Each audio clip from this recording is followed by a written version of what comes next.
whatever you wind up doing is exactly what you should be doing. And I have not behaved one single day of my life. Not one day of my life have I behaved, and I am fine. I need your help. I can't tell you what it is. You can never ask me about it later, and we're going to hurt some people. Whose car are we going to take?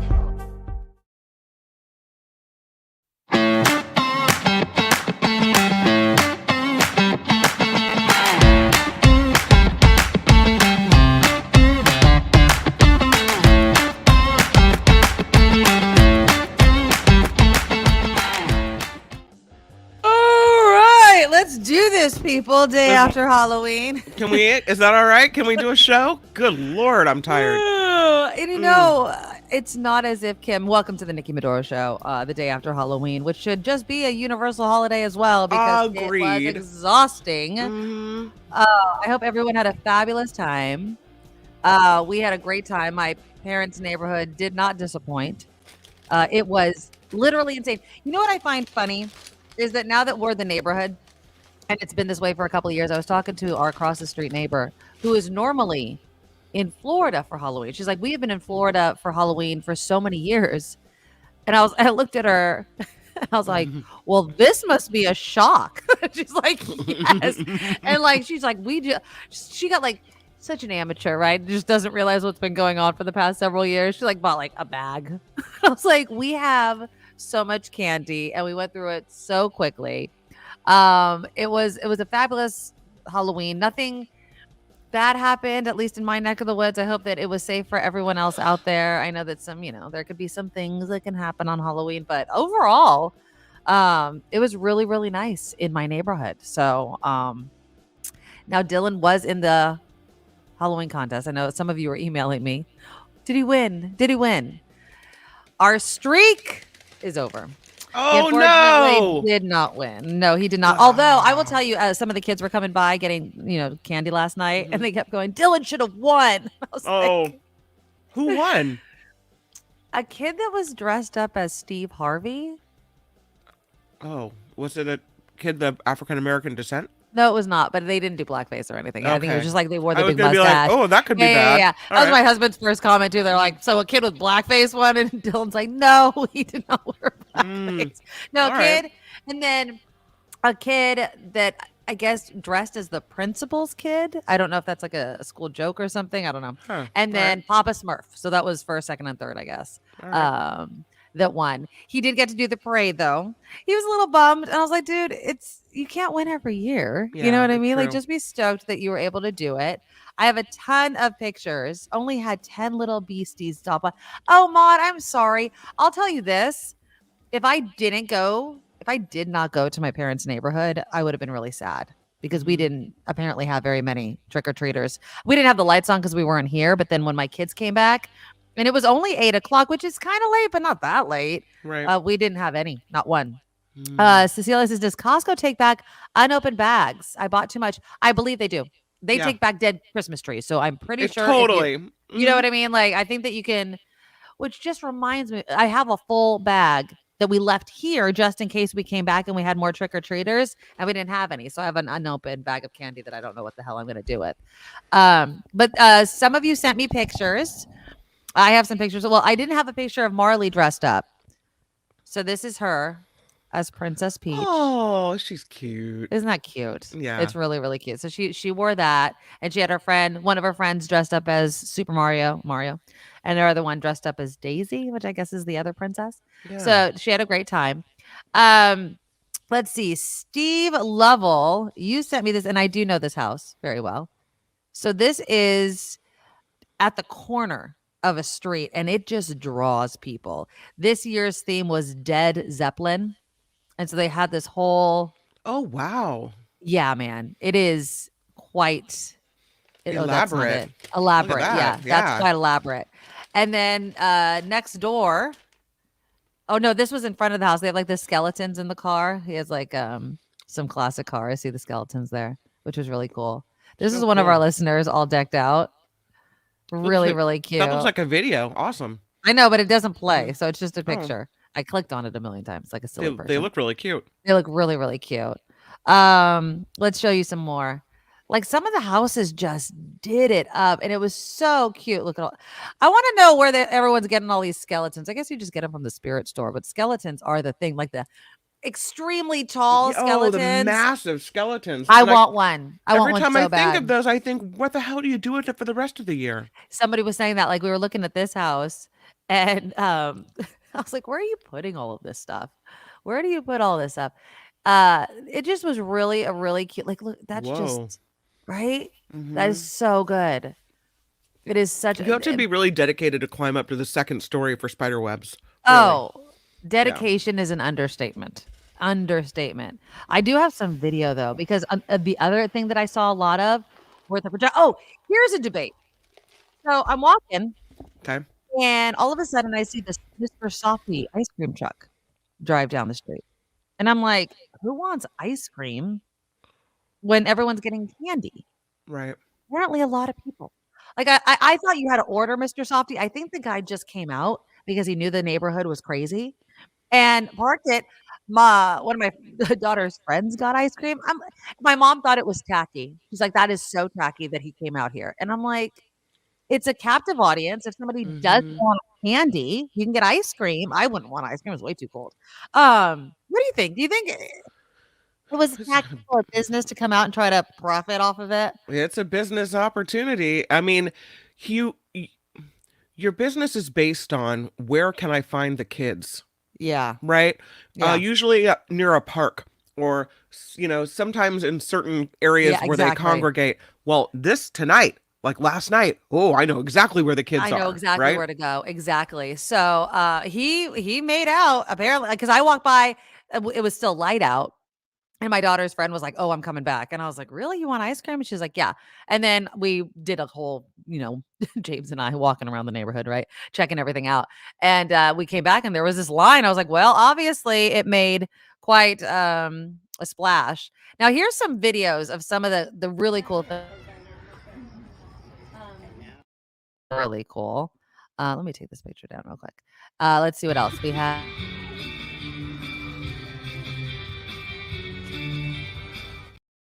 So that was like the dancing one in the window. Oh, this one is the pumpkins, which the pumpkin ones I loved. Look at these ones here.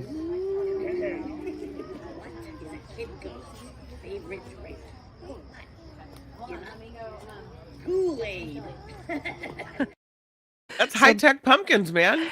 It was so funny. So those pumpkins were telling like silly jokes. And so last night, I'm such a mom. So I'm picking up the kids from school and I wanted to feed them something before we went trick-or-treating because I knew they weren't going to really eat anything. Yep. And so I kept thinking of something cute I could make. And so I was like, I'm going to make burritos. I must have said burritos 50 times. Marley was losing. She's like, "Mom, I get it." So I'm like, "What would you like in your burrito?" And she's like, "Stop." I thought it was so cute. Jim says Mr. Soppy was thinking hard and making a good business decision. Exactly. I wasn't knocking it. My mom thought it was so tacky. And I'm like, it is not tacky. And then this one. Now check out this skeleton. You'll hear me and my husband talking to our friend in the background because it was his house. It was so well done. It is so cool. Yeah, so he just had the drinky. I just love that one. I thought it was really. So anyways, it was, you walk around your neighborhood, people really went all out, but crazy neighborhood, one neighborhood over, you probably don't get anybody. You know what I mean? Like we walked pretty far around my parents' neighborhood saying hi to people that we knew, and it was definitely different than the crazy neighborhood. But it was great. It was a great Halloween, and now love that you took pictures because this is the only year that I got no pictures, none. I don't understand how you didn't. I mean, I have more pictures of my kids and my family, and I'm just not showing them on the show. But it was. None. It said must. Yeah, I know. I agree with you. We were running late because I'm very excited. I might have another sponsor for the show. So I'm working on that, and I got a call right before I was supposed to be at a trick-or-treating party. And so we missed the picture taking. Then oh no.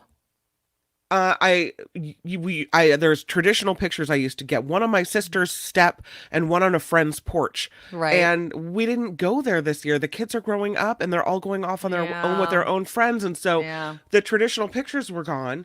Julia, late in the evening at 8 o'clock, finally decides, I am going to go trick-or-treating with friends. Pulls out a costume from 2 years ago. So it's good that she went, but I got no pictures of her at all. And so, yeah, I have nothing to share. I'm so sorry. Yeah, we ended up coming back to our house probably around, well, I came first because my daughter walked with her friends trick-or-treating and then walked back to our house, which again, I love because we're so close. But then it was like, how many kids are in my house right now? Bye. So I took off. They were really respectful. They had a great time. And it was nice to see them, because now they're high schoolers. But it was funny. Like my husband came home like right after. And, we give them a little bit of privacy. They're in the front room watching Scream. But we're definitely, I need to get another beverage. Oh, I need to get a little snack. Like, hi. It's just one of those things where we have to keep getting out of bed and going and checking on these kids. But, I want a taco truck in the neighborhood on Halloween. I would be down for that. Yeah. Sick of candy. Want something really to keep you going on the walk? Yeah, we have absolutely. people that have a big hot dog thing and that you don't have to pay for them. They give them away. Really, there's so many people that give away stuff. There's the adult line where at the end of the line there's a shot of Fireball. Wow, that's generous. Yeah. And it's so fun. Oh well, yeah, it's a tradition actually. Like the people. Oh, and then there was one neighbor who I love. I love her so much. We used to volunteer at the same school together, and so my kids walk up, and it's not like we were walking with them. We just wanted like a kid to walk with, so we don't look like weirdos just walking around the neighborhood with no kids. And we go up, and she's like, "Wait. You're from this street," and she had full-size candy for all the kids that are from the neighborhood. Yeah. It was real. I'm like, they do not need more candy, but it was so sweet and it was so funny. But yeah, I mean, you see the adults walking, and the big joke is nobody's drinking coffee right now. Like nobody has coffee in that cup, and it's just. And I had tons of teenagers, I had tons of older people, and they always give you this look like, and I'm like. There is no age limit. I do not care. I would even ask parents, I'm like, hey, parents, you need some sugar? They're like, no, thanks. Or the babies that come up, which aren't eating the candy. So you ask the mom, like, what do you want? Like, are you a Reese's Pieces person? Like, it's supposed to be fun. Yeah. So honestly, it was a great Halloween. And now it's November and we're just going full steam into the holidays, my friend. At the Halloween party that Jacob and I went to, I ended up on the porch giving out the candy. Oh, how funny. And I had some developmentally disabled adults come by. Who cares? Oh, I don't absolutely. care how old. I don't even care if you're a fully capable adult. Whatever. Come on in and get some candy if you want. Yeah. And you know what? Also, my dad. I love you, Dad. But my dad was like, not all these kids are saying trick or treat. You have to say trick or treat. You have to say trick or treat. And on one hand, I'm like, I get it. A lot of them, the little ones, just come up and say thank you because their parents keep telling them to say thank you, which is really cute. But a lot of them, like you mentioned, Kim, some might be autistic, nonverbal. Like, I don't care. Put your bag out. You know what I mean? Like, let me get a piece of candy in.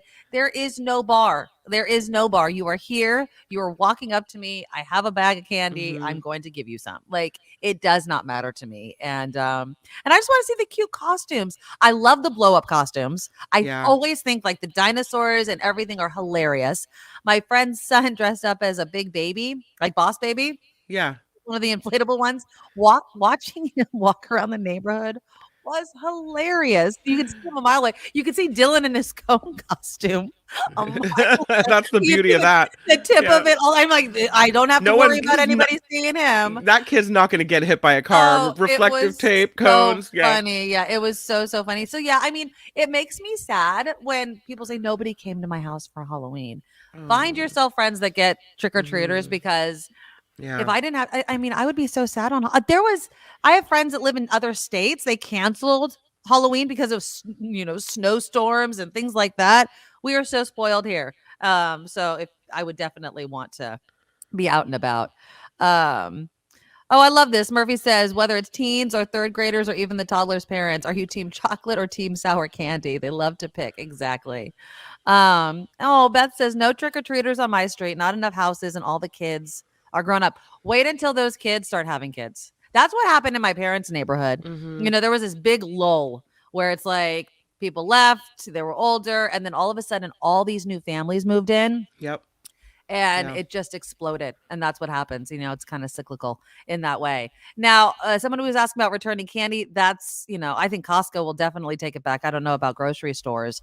But there was this article I was reading, and the headlines, Why Halloween is an Ecological Disaster. Which is something to think of. I remember I was talking about my colleague at KCBS talking about giving out apples and stuff like that. It wasn't just the sugar. He's like, all these little pieces of plastic and wrappers that blow away. That's it. The plastic from vampire teeth, all the wands that just get thrown away. I usually keep my costumes just in case. You know what I mean? I need a costume for something. Right. So I don't really throw them away. I have heard a lot about the fake spider webs that they don't want you using them, you know, because the birds take them and then they get entangled in them and they use them for stuff like that, or the deer. I was reading a story where a lizard got caught in one. Ooh. And then a snake came to eat the lizard and the snake got caught in it. And the family had to call the wildlife protection people to come get the animals out of the fake spider web. You don't even think about it. Happen. I know. Yeah. I mean, it is a web, which, I mean, you know, that's what webs do, but that's a fake web. We don't really actually need that. So yeah, you know, and then the pumpkins, I know there are some organizations that get them and feed them to animals or whatever, but you know, if those that don't do that, they just end up in the landfill. We just take them over to the farm. Yeah. They feed them to the pigs. Exactly. Yeah. So, but I live in the sticks, so. Exactly. I mean, you have an egg festival, right? Yeah. So there you go. Butter. That's butter and eggs to you, lady. Butter and eggs to me. So just be mindful, especially because we are starting the holiday season. And again, just the capitalistic consumer nature that can be a part of the holidays. You just want to be mindful of all the crap you're throwing away because you don't want to do that. Okay, let's do some headlines. We'll switch gears. I was reading this story yesterday and I wanted to talk about it. And I want to preface this by saying I'm not knocking Christian music. I'm not knocking Christianity or religion or anything like that. My question is simple. Do we really think that all Christians, and I'm sure there are some, okay, that all Christians never use bad words? And if you do use bad words, does that make it that you're not Christian and that what you're talking about can't be considered Christian? Does it really matter? The reason why I'm bringing this up, there was history kind of made with this singer-songwriter by the name of Flamy Grant, okay? Flamy Grant debuted her album Bible Belt Baby last year. And she was talking about, apparently she was a worship leader, okay? She grew up in a conservative evangelical church and kind of pulled away from it, but still sang Christian music. She is the first drag queen. So Flamy Grant is a drag queen to top the Christian music chart on iTunes, which is huge, right? Absolutely huge. Now, she's of course been attacked by Christians because some Christians act that way, right? Like they have to attack you. So other people that supported her, obviously, were supporting her music, liked listening to it. Well, the Grammys have gotten into it. The Grammys initially put Flamy Grant, gave her a nomination for Best Contemporary Christian Album. And then they took Flamy Grant off. Why? For one word. Well, not just one word, but one word really stuck out. And we'll talk about that. Can you use bad words in Christian music to make a point? Can you? I will read you the lyrics. I will bleep myself in the necessary spots. I will tell you the lyrics, and then you tell me whether you're Christian or not. Do you think it's fair to remove Flamy Grant from the Best Contemporary Christian category for the Grammys, given the fact that she topped the iTunes Christian list of music? Let me know in the comments. Also, let's get some business out of the way. Click that thumbs up button, my friends. YouTube loves it. We love it. It's free. It's easy to do. Do it for every show. Just once. Click it once. Also, the super chat is live. Look for the $sign under the comment box. You can throw us a super sticker, super thanks, super comment. If you do a comment during the live show, then we read it live on the show. So that's always a bonus. And then, say it with me, the number one way to support the show is to become an official Medorable. Go to thenikkimedoroshow.com. Our Patreon link is there. We're 100% crowdfunded. So we need your guys's Patreon subscriptions to keep this show going. So you can decide how much you can afford. Maybe it's $1 a day. If you can afford that, we would really appreciate it. Maybe it's more, maybe it's less. You decide. So again, go to thenikkimedoroshow.com. There's a bunch of links there. The most important one, of course, the Patreon link for you to sign up. PayPal, the email, if you want to send us money through PayPal, is thenikkimedoroshow@gmail.com. That's also the email to reach me. And then, of course, we have merchandise at thenikkimedoroshop.com. And you can find a bunch of fun things there. All right, we are going to talk about Christian music. Do bad words take away the religious aspect of Christian music? You tell me. And do any of you listen to Christian music? Any artists you like? I know I think of like pop Christian music, Amy Grant, those type of people. But you guys let me know if you cuss in Christian music, is it no longer Christian music? That's coming up after Kim's headlines. Now, from around the world to up your street, the Nikki Medoro Show presents News Czar Kim McAllister. Good morning on this day after Halloween. Let's get right back into the news, why don't we? The war still raging, and people in the Gaza Strip have started leaving through a border crossing into Egypt as this war between Israel and Hamas rages on. Injured civilians among those heading into the country, as well as hundreds of foreign passport holders, including Americans. More than 10,000 people reportedly have been killed in total since this war started on October 7th. The Biden administration is taking action to manage the risks posed by artificial intelligence.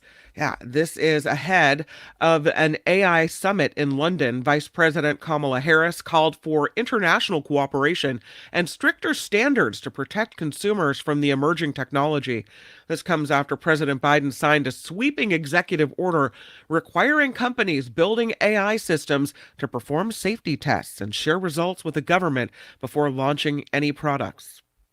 Nearly half of Ukrainians are in need of humanitarian aid.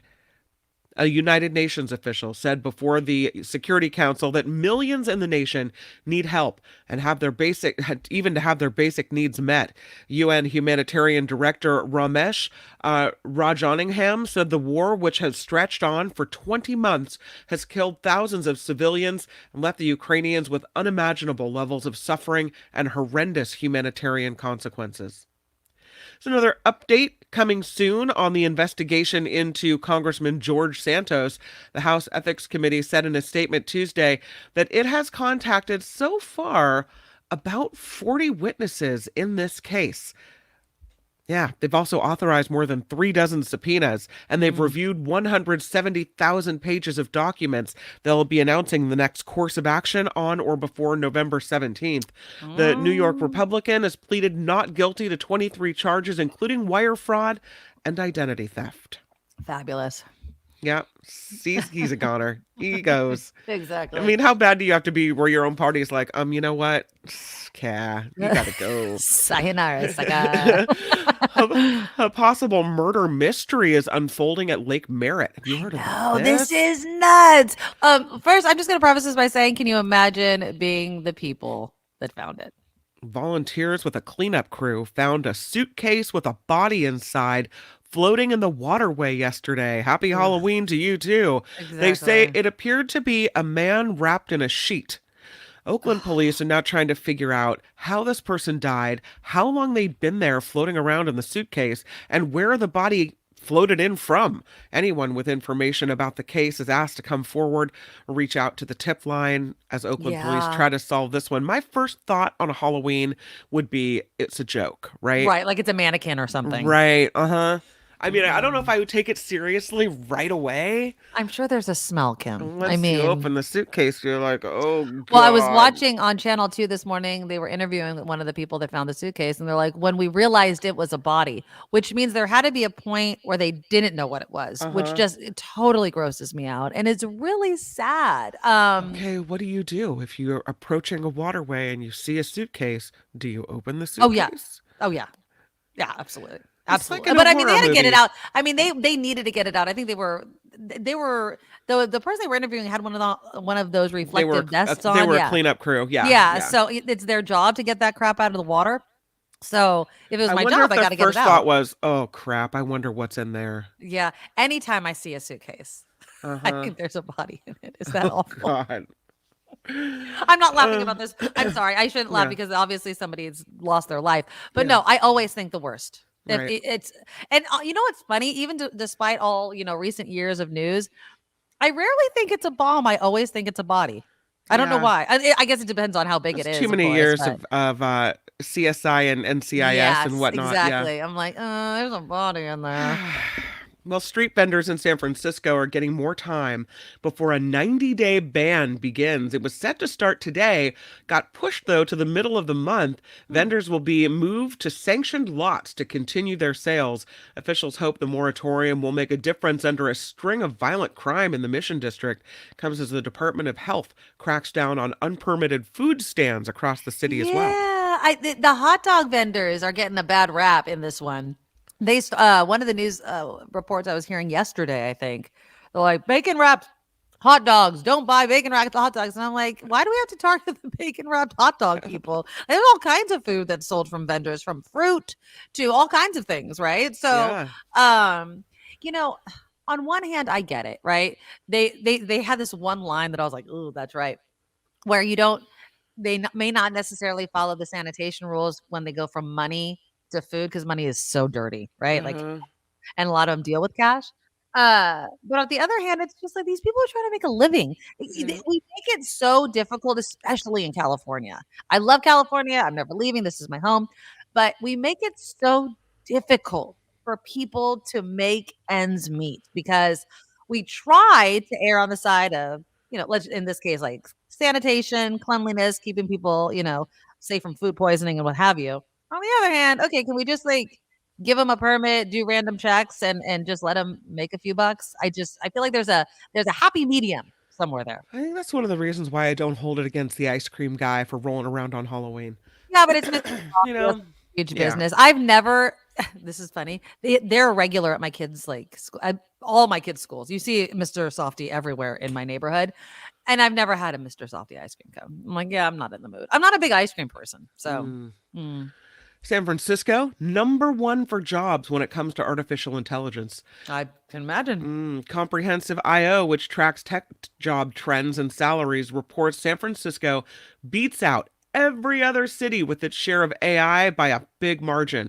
About 22% of AI positions are from companies based in San Francisco, more than the combined AI job posts from the second and third ranked cities of Cupertino and Los Angeles. AI engineers earn about $385,000 to $450,000 a year. I'll say it again. That's a lot of money. $385,000 to $450,000. Yep. Now, it's funny because you'll start to see all these ads, right? Like, get into AI. It's a booming business, blah, blah, blah. And every time I see it, I go, but I feel like you're just going into a field that your sole purpose is to make you obsolete. Like, at some point, I want to start seeing more social workers, more mental health professionals, more nurses. There was a whole story about the shortage of nurses. Guess what those people are not making? $385,000 to $450,000 a year. They're not making that. Don't you feel like they're offering these huge salaries to entice people to go in there, but then it's not going to last forever? I never understand people that make that much money and are still in debt. Like, how do you make $300,000 a year? $300,000 a year, Kim, and you're like, yeah, I'm in debt. It's like, you have a spending problem. Like, I don't get it. Probably, or they bought that too expensive house and too expensive car that they could really afford, and are spending it all and not saving any of it. I don't know. I was hearing Well, they about say the more you make, the more you spend. Is what they say. That's what you shouldn't do. Now, it was interesting. I was listening to the whole UAW, how much the auto workers are going to be making. And when they told me the amount per hour, I was like, not enough. Not enough. They were saying between $35 and $42 an hour. How much were they making? Now, if it's in Detroit, fabulous. Yeah. If it's here in the Bay Area, that's not enough money. No. That's not a lot. That's not a lot of money. $42 an hour, and I'm not knocking it. It's a decent salary, but $42 an hour is not enough to buy a home. It's not enough to buy a home on your own unless you're married and you have somebody else making a very good salary. It's just not. That's why when people are like, why does somebody that works at a Bay Area company need to make so much money? I'm like, that's because that's middle class money in the Bay Area. Now, if you want to take that salary, move to Kansas, now you're living high on the hog. Absolutely. Speaking of money, more top wage earners in America are filing for unemployment. The nation lost nearly 2 million millionaires in 2022. What happened to the millionaires? AI took their jobs. According to Indeed, postings for the U.S. white-collar and tech jobs have sharply declined 40% over the last year. And we've seen it with all the tech job layoffs, right? Exactly. So, Google is laying off like dozens of jobs, I think, in San Francisco. I also think it was an overhiring. And then now they're kind of correcting on that. But if you moved here, if you bought a house, right, that's probably why you're in debt or foreclosing or whatever, because you don't have the job anymore. Yeah, I just it's hard to feel sad for people who, I want to say we're millionaires, but although in this Bay Area, a millionaire basically means you get a house, right? That's pretty much what it means. Yeah, I mean, I don't know. And in the housing, it's 1.4 million. 1.4 million is the median price of a home here in San Jose. Yeah. $1.4 million for a house that probably in any other state would be maybe $300,000. Like maybe. It's insane. It is so, and that's what I don't understand. Somebody earlier before the show, I forget who it was saying, there's too many houses, too many people are like, we need to build more housing. There just needs to be so much more housing to hopefully bring the price of housing I don't know. down. The people seem to be moving away, right? So, well, they're moving away, but the houses, San Jose is one of the fastest places where a home can sell. So the home sells the fastest. Right. I think Albany, New York is number one. Houses there sold in 8 days. I think we're very close to something like that. But yeah, it's everyone's leaving, but everyone's buying. I don't understand. I just don't get it. Well, it's conflicting headlines. We'll move on to Mean Girls because I'm a cool mom. Go ahead. Some of the original cast of the movie Mean Girls are reuniting this holiday shopping season. Wednesday, Walmart is launching a series of commercials that feature Lindsay Lohan, Lacey Chabert, and Amanda Seyfried, reprising their roles from the 2004 movie as adults. Walmart releasing a new ad featuring a different character each Wednesday leading up to Black Friday and Cyber Monday. Fun. So if that's your thing, if that was your jam, then I love Mean Girls. I loved that movie. It was really, really, it's a funny movie. So lastly, speaking of home sales, it turns out ghosts are not a deal breaker for home buyers. A Zillow survey found 67% of prospective home buyers would purchase a haunted house if it was in a good location. Is it in a good neighborhood near good schools? Then we'll take it with the ghost. Yes. I don't know. I don't know. So if it's in a good location, if it's affordable or it had some other appeal, 67% of prospective home buyers say, yeah, ghosts are fine. Ghosts are even a selling point for some potential buyers. Nearly 30% said they were more likely to buy a home if it was haunted. Really? Yeah. People are thinking that's kind of cool, I guess. A population scientist, there is such a thing, at Zillow, says ghosts don't always make the cut when buyers are balancing many priorities in a market that lacks inventory. Now, I'm going to say this. If they lead with this, then it's really haunted, right? If I just feel like my house is haunted, I move into it and I know people that swear Their house is haunted. It's not necessarily a nefarious thing, but they have seen images or whatever you want to call it. If the realtor is leading that it's haunted, I don't know if I would necessarily buy that house, because then it's a significant thing. Like, it's so significant that this house is haunted that it needs to be mentioned. It has to be disclosed. By the way, there's some chains rattling in the attic at night, and people have seen some strange things in the bathroom mirror when the steam clears. Yeah. Heather says, I totally would. I don't believe in ghosts at all, so that helps. But housing prices in San Jose are really scary. I totally believe in ghosts, Heather. So, yeah, I don't know if I'd be able to do that. Simply because there would be times in which I would be home alone or alone with the kids. And I watch way too many scary movies. See, I think that's why you believe in ghosts. Because I it's really in your do mind, believe in ghosts. But it's No, in I your really mind. All the scary movies are in your mind. So you're like, oh, it must be a ghost. I totally believe in ghosts. I totally Whereas believe I'm thinking, in oh, spirits. it's the wind. Yes. No, I don't. It has nothing to do with the scary movies. I just 100% believe in spirits and all that. Now, does it look like Casper the Friendly Ghost, as Calvin was saying?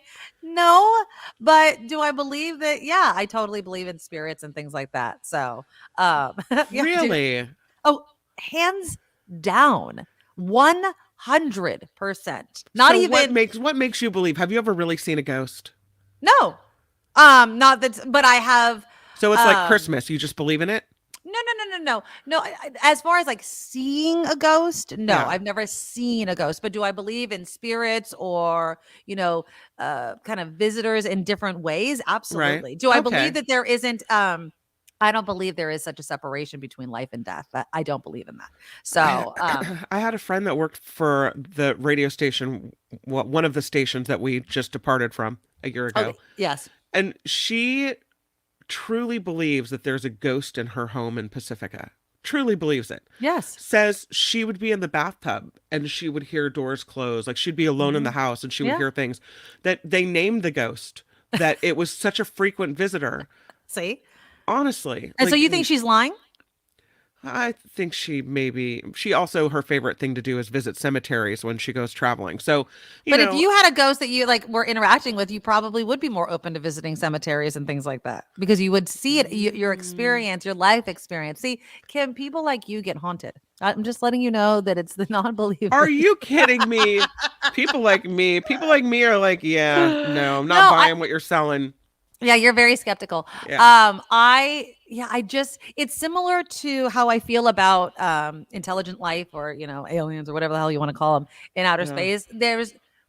I truly believe that, all of the stories and all of these things, you can't have all these similarities and then say, nah, that's just fake. It's in your mind. Like, no, that's the rational part of you. That's that part of your brain is like, no, of course not. Let that go. There's so much out there.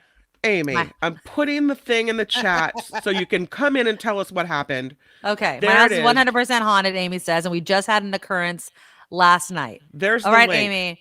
Come on in and tell your haunted Come on in hell and story. tell us what the hell happened last night. Make me a believer. Brian. Oh, ghosts. I thought you said ghosts. Goats. Nick. Mm-hmm. Nick says, I'm with Kim on this one. I reasonable, find it again, rational thought. I mean, come on. There's not ghosties floating around. And I'm not, and this kind of goes into, we're going to be talking about the drag queen Christian music. Maybe it's also the religious side of me. And I'm not saying that you have to be religious to believe in ghosts. I'm not saying that at all. But, I believe in spirits. I believe in a higher power. I believe in energy. It is scientifically proven that energy cannot be created nor destroyed. And so even if somebody dies, that energy that is part of them, if you believe in science, Kim, cannot be destroyed. So it's just, I don't know. Luis is not with you. Let go of rational and just run with crazy awesome sounds, Nikki. Whatever. I mean, it doesn't hurt anybody to believe in ghosts, and it doesn't hurt anybody to not believe in ghosts, right? Go ahead, read it. Deidre says, my daughter works in a 100-year-old hotel in Arcata that's haunted. One room has a door that opens and slams 3 times in a row whenever she cleans it. Okay, so explain that. There's just a draft every time she cleans it? bam, bam, bam. Yeah. If that happened to you, Kim, could there be anything that could convince you?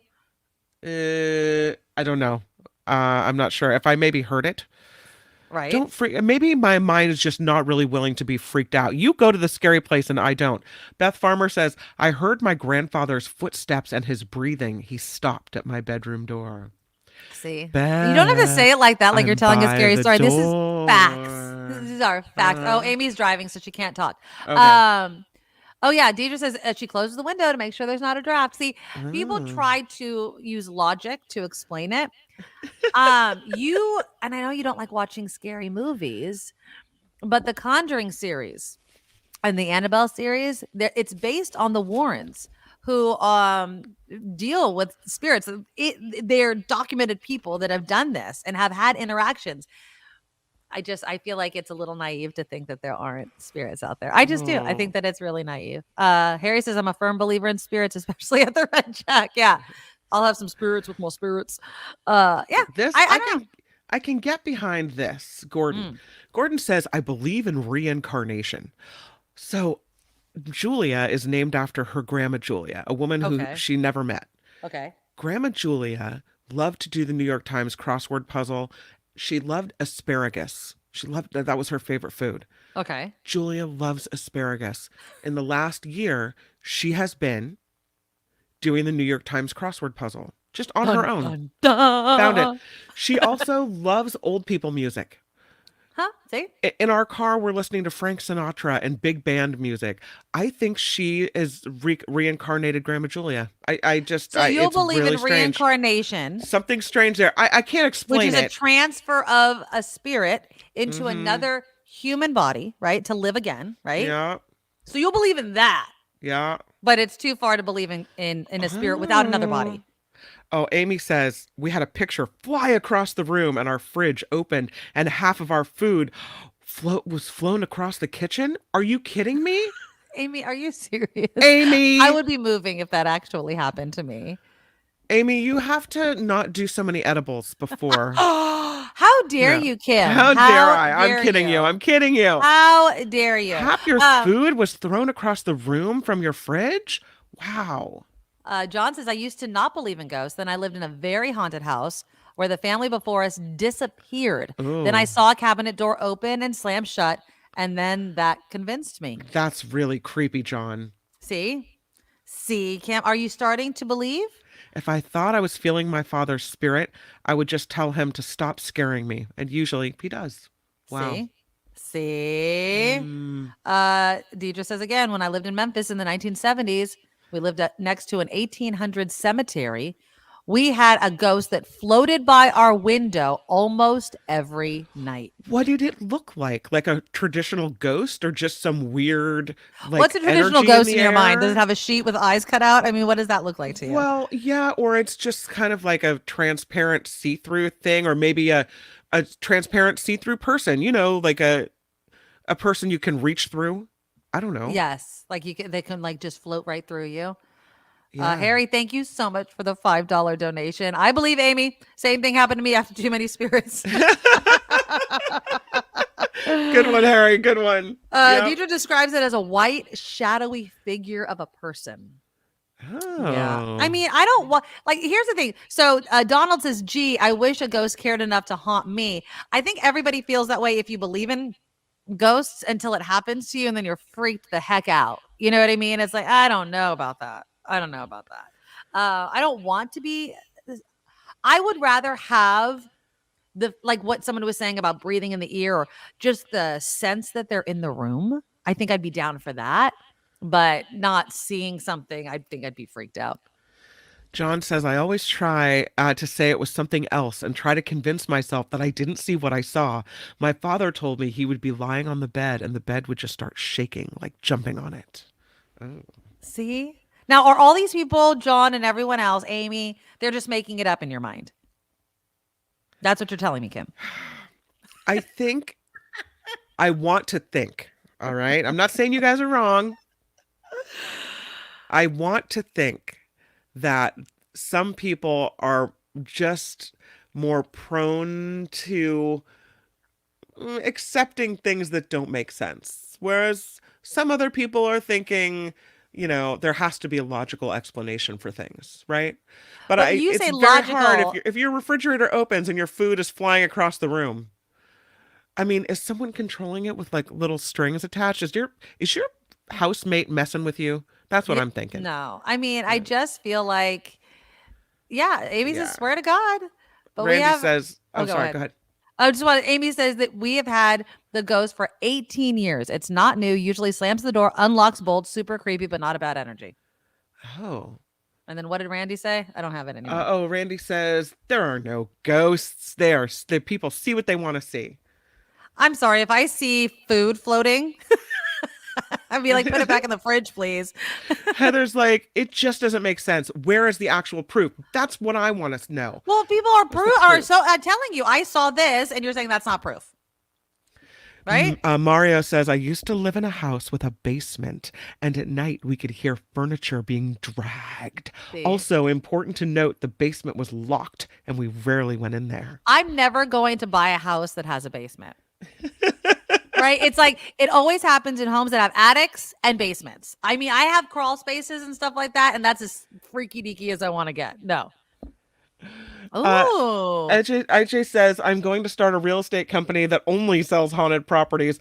Occult real estate. I think that is genius. Genius. Nemen says, when my son was 4, he told me a lady with long gray hair played with him, and he described her dress to a T. Kids see spirits. I'm telling you. Oh my God! So many people. Every scary movie you're now manifesting is real. No. But people will tell. I'm sure there's people even in the chat. They're like, either themselves or their child woke up like, I saw grandma, and she said, and they've never met. Like kind of like your thing with Julia. Yeah. They've never met. They've never had a conversation, but she said something that only the relative would know. Those things happen. So explain that to me. Explain, those sorts of things.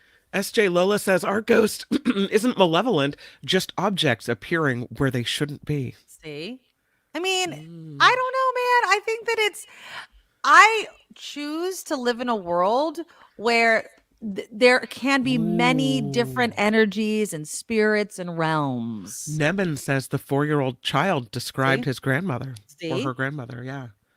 I mean, now, of course, the rational mind to me is like, did the 4-year-old see a picture, or was it described in some way? Kim needs to do scary audiobooks, Nick says. Yeah. Although there'd be like a tinge of sarcasm under the whole entire thing. Oh, yeah, there absolutely would. Yeah. Like those TV shows. Those TV shows with, after I get done with a very serious read, I'll be like, you friggin' idiot. You fell for it. Calvin Wong, those TV shows with videos and audio and other electronic equipment that used to detect phenomenon. Yes. Yeah. Like Ghost Hunters or something like that, right? Good idea, Mr. 54. In a day and age with iPhones and Ring cams and home monitoring systems and baby monitors, how come we don't see the proof? There are. Google it. Mm-hmm. Google it. There are so many videos, especially very baby good monitors. Point. There Incredible are. Point. There are so many. There are people that, the orbs that you catch in pictures, some pictures, they see those, but people see them all the time on these cameras. What are you talking about? Google it. Absolutely Google it. Oh, Lori says there actually is such a thing. There's a funny, scary show on Hulu about a real estate agent specializing in selling haunted houses. Surreal Estate. Hoping for a season 2. Yeah, absolutely. And Nemen says no picture. She died 2 months before he was born. See, Kim, how do you Heather explain? says that's because children are sponges and they repeat things they've seen or heard even when you don't realize they took that info in. Combine it with their overactive imaginations. Boom. They saw dead Meemaw. Yep. They saw dead Meemaw. I love you, Heather. I don't know. I mean, I just think, okay, Ren says my high school French teacher was very into the occult.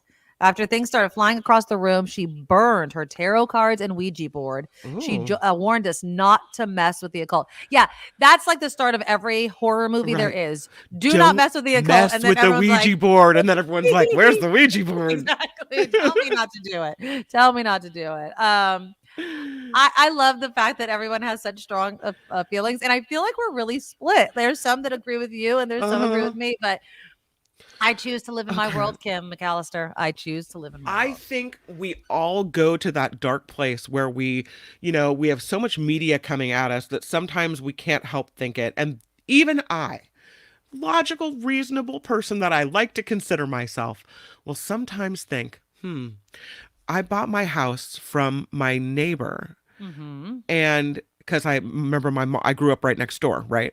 And so I bought this house from my longtime neighbor who then moved to Missouri and ended up passing away. And he and his wife used to live here, and they're both gone. They raised their family here. I knew them very well. And sometimes at night, if there's a creaking sound, you scared the bejesus out of me. Rude. I think... Thank you, David. I think maybe it's Bob and Joanne. Maybe. See?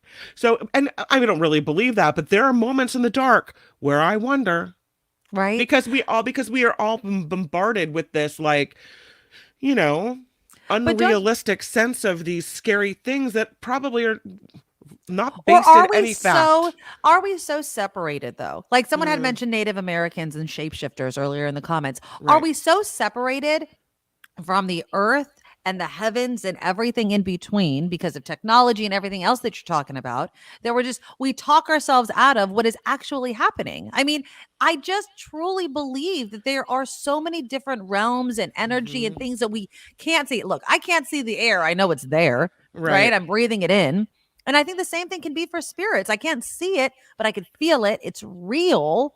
And so I just feel like we could be a bit separated and we shouldn't be. And I don't want to be freaked out. I don't necessarily know if I would seek out a haunted house. And again, going back to the story that started this whole conversation, if a realtor is leading with the fact that the house is haunted, it's haunted. Yeah, don't step away. I don't think that I could push that aside, move in, and then be like, oh yeah, that's just the ghost. No, I choose to believe in it, and so we're not doing that.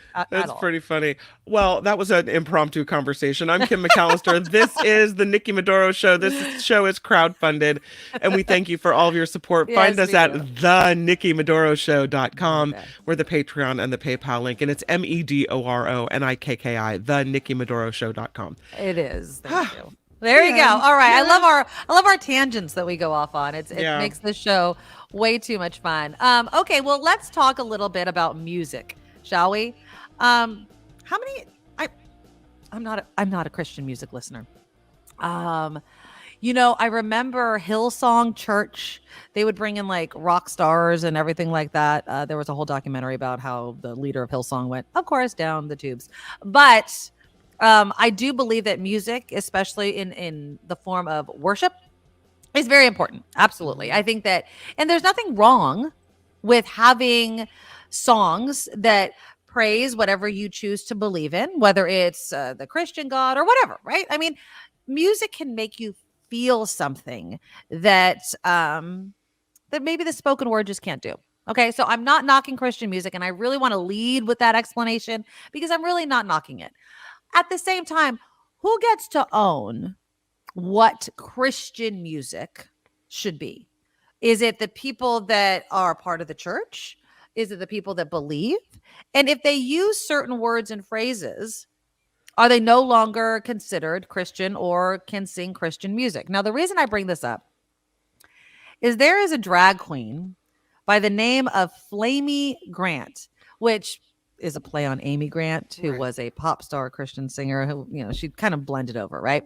Flamy Grant, she released a debut album, Bible Belt Baby, last year, addressing her own trauma growing up in a conservative evangelical church.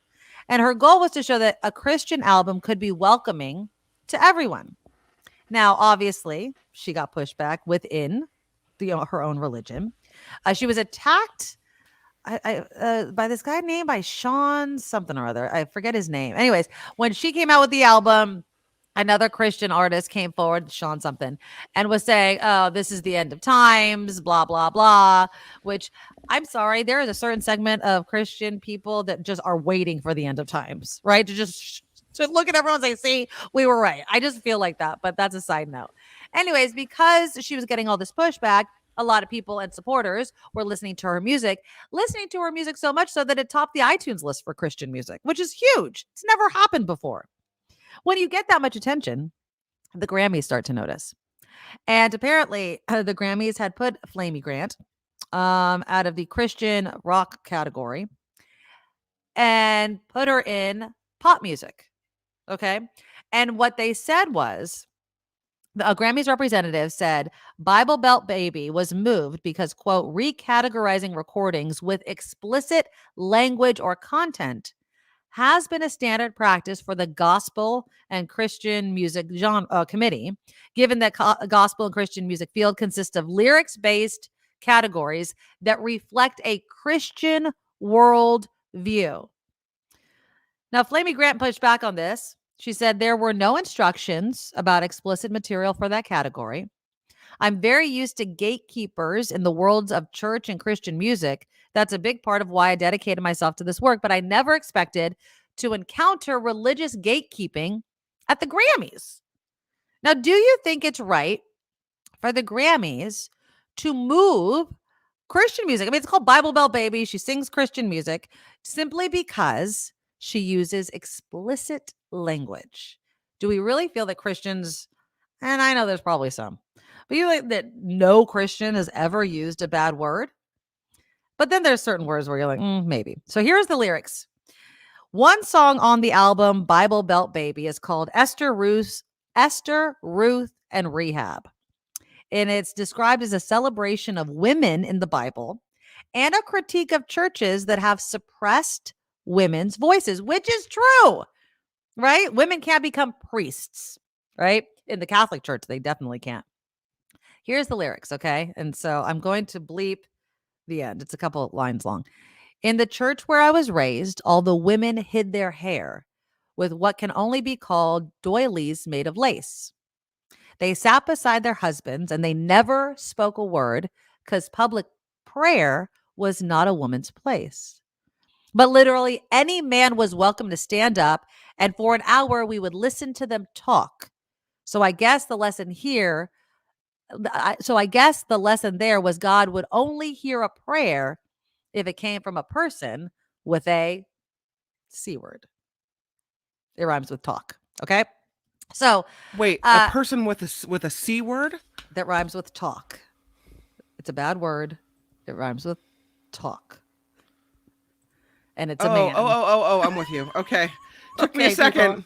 I'm not going to say the word on YouTube. Word, I think of the lady bits. No. So that's my mind. No, because you're talking about how God will only listen to men. So a person with a male rooster. Got it. Yes, there you go. A male rooster. So later Grant, now remember, she's a drag queen, but she also served as a worship leader for more than 2 decades. Not someone that's just, flitty with the church, right? It's in it. Evangelicals, very strict, right? Was a worship leader for more than 2 decades before becoming a drag artist. She said another song says, every Sunday I would find a brand new story with a girl who made some patriarch meet his match. They were painted as conniving, but it wasn't hard to see that secretly most men fear the snatch. Which is okay. Welcome. This is a song. And then later, of course, Eve said, and she says the actual word, F this system. I am chasing after wisdom. Now, I want to say this just from those lyrics. I like her message. I really do. Like, women are very much in so many religions, not just Christianity. Okay. So I'm not just targeting them. Their voices are suppressed. They are. You can't serve in certain ways. Right. And if you're in it for 2 decades and you're tired of seeing it, I mean, what's wrong with expressing that explicitly? I'm a little disappointed. I will say this. I'm a little disappointed in the Grammys simply because I feel like so much could have been said simply by keeping a Flamy Grant in that Christian category. Don't you think, though, that whole Christian category is for the celebration of religion and God is good and spirits are coming to you. That's the point of it. It's to to celebrate religion and to lift your, spirit in the Lord. So you higher. can't criticize. You can't criticize your religion, is what you're saying. That is not what it's for. That's not religious music. That's, a different type of genre, which I think there's a place for. And I love that Flamy. Is it just a she or he or?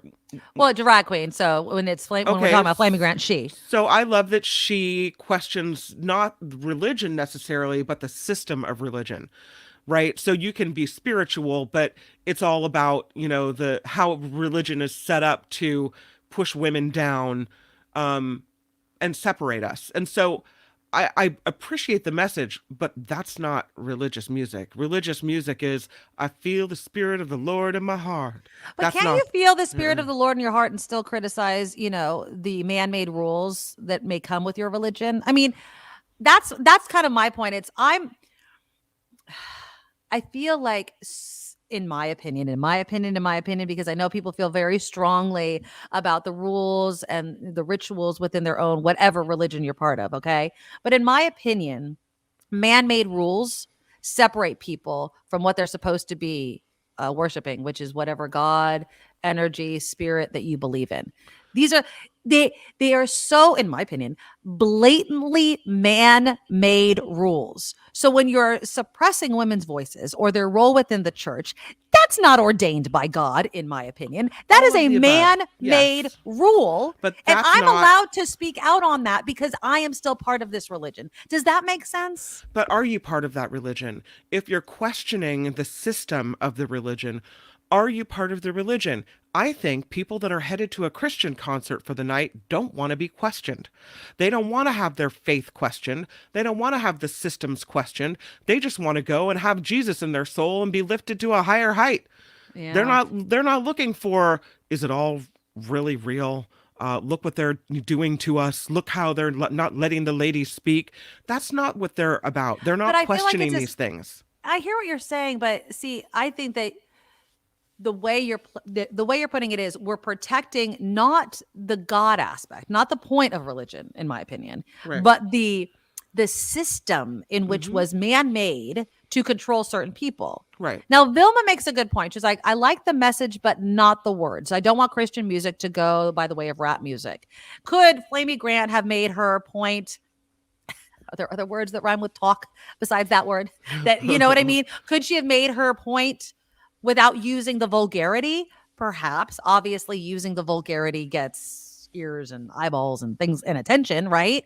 But I agree with what she's saying, right? Like, I, as a whatever, if you're evangelical, I have to sit here, my hair covered and silent, and yet still worship the same God as the man sitting next to me, who can talk and talk and talk and talk and talk and talk and talk and talk and talk, right? Like, he can talk to God, but I can't. That doesn't seem right. Again, that's not religious music. You can have a song about religion and it's not religious music.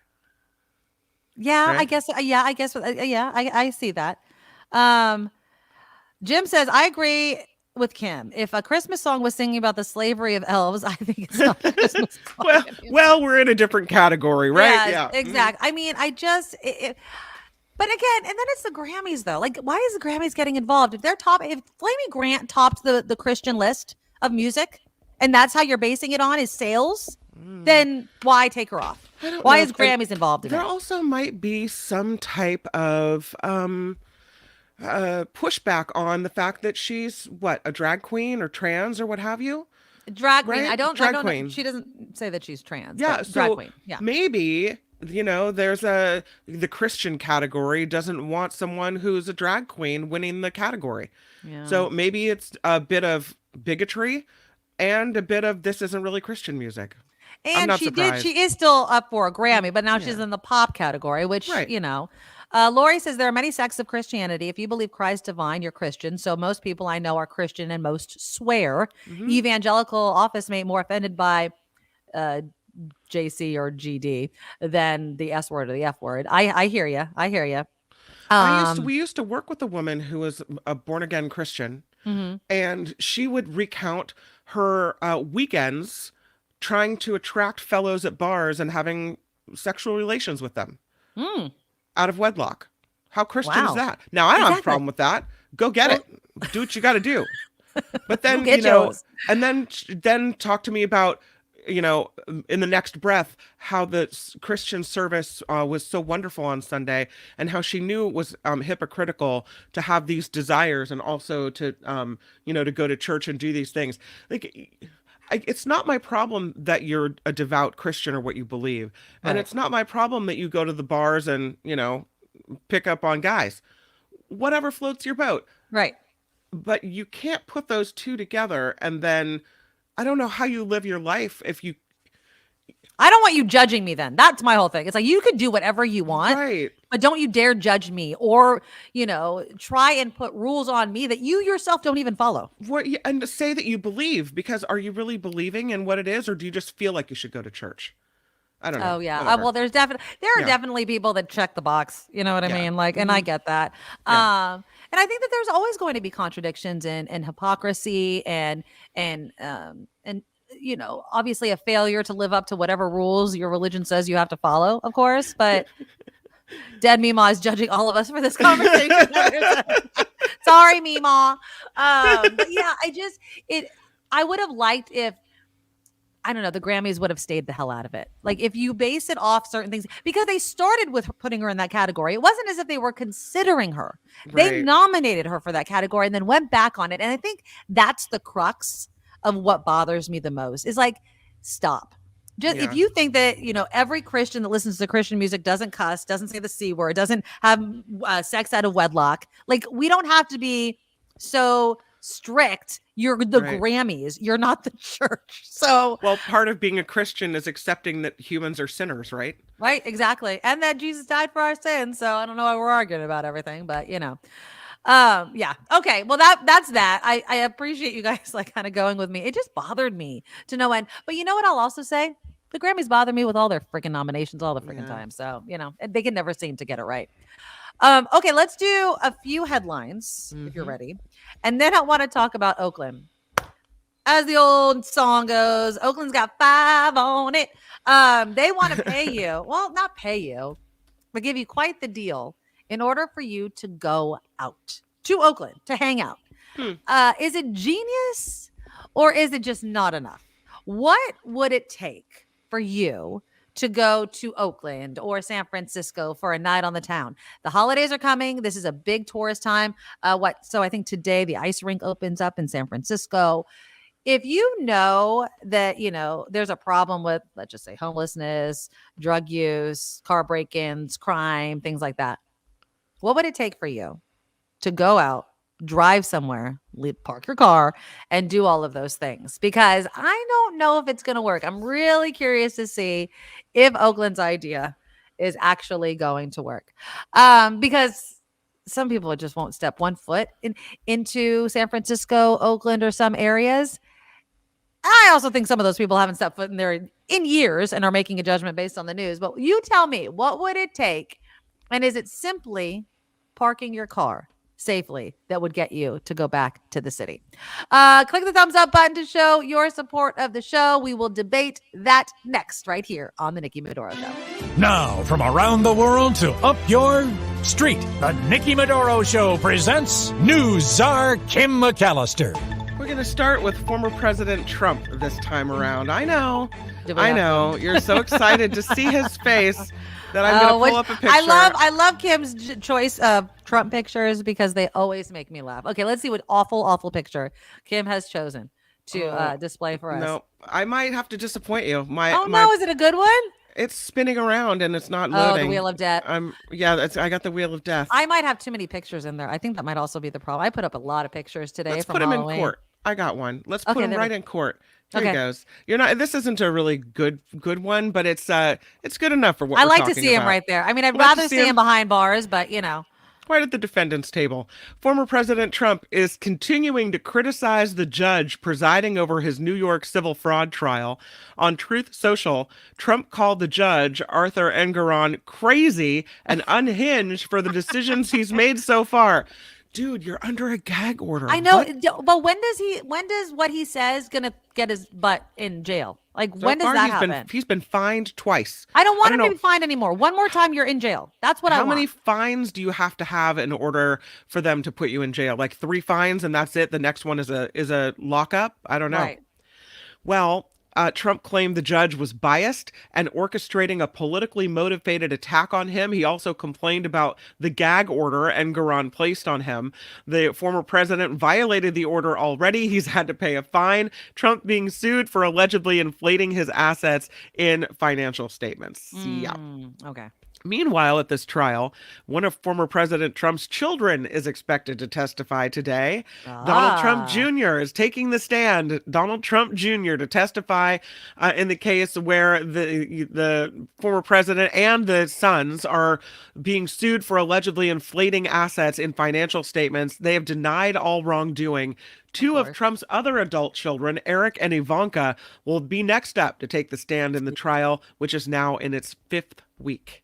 I would love it if the Trump kids took after their father and just threw him to the wolves.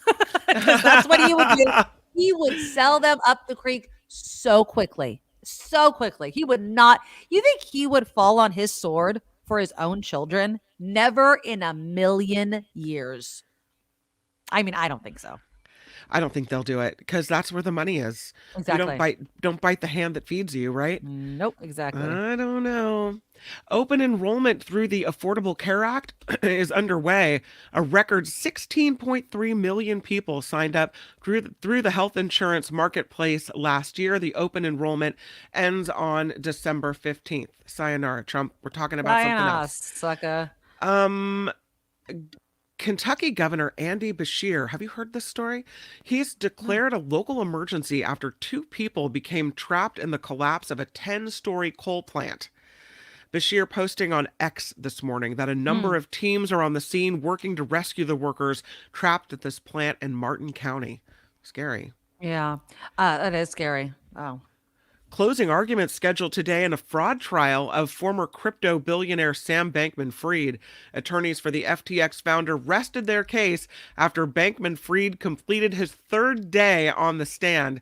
Didn't go so well. He was hoping it would, and it maybe backfired a bit. Bankman-Fried facing life in prison if he's convicted on all counts. I don't understand why he's testifying. I really... I watch a lot of court shows. This is all my experience with this, but they often say, don't testify. No. Shut up. There's a reason why people plead the 5th and why cops, when they arrest you, say you have a right to remain silent, moron. Stop talking. Because you always get yourself in trouble. The House Ethics Committee, we talked about George Santos earlier, says there will be an update very soon on the investigation of Congressman George Santos. The committee said in a statement today it has contacted 40 witnesses, authorized dozens of subpoenas, and reviewed thousands of pages of documents in this case. And of course, Santos is still facing 23 charges, including wire fraud and identity theft. He says he is not guilty of that. Yeah, of course he does, but he's lying because he is guilty. That's what he does. A safety review of the SpaceX Starship rocket has been completed by federal authorities. The nearly 400-foot rocket has had just 1 test flight so far, stands ready for a second liftoff at the SpaceX launch pad in South Texas. NASA plans on using the Starship for its Artemis 3 moon mission to land humans on the lunar surface. Wow, maybe they'll see some extraterrestrial life and convince Kim that it's out there. I think it's probably out there. We're probably not alone in the universe. But no, are there little green men that have arrived on Earth? Nah. You don't know. They could be the dogs. I don't know. Lord, Nikki, I'm telling you. New York Jets, let's have some wine at 9 again. New York Jets quarterback Aaron Rodgers says he still has a long way to go, but is hopeful that he can return this season after his Achilles injury. He told the Pat McAfee show today that he is not jogging yet, but he can put legitimate weight on his leg. He says his goal is return this season, but the Jets general manager won't speculate on that. How old is he? He's like 40 something, I think. He really wants to return?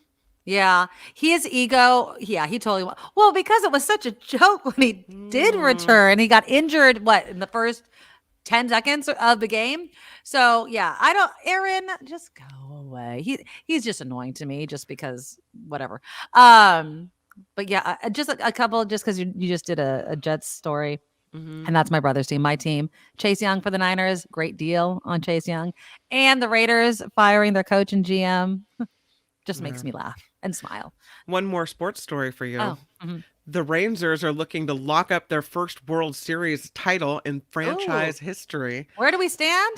Texas will visit the Arizona Diamondbacks for Game 5 of the World Series tonight at Chase Field. Rangers took a commanding 3-1 series lead after holding off Arizona for an 11-7 win on Tuesday night. Yeah. And lastly, more Americans than ever have a side hustle. Yes, we do.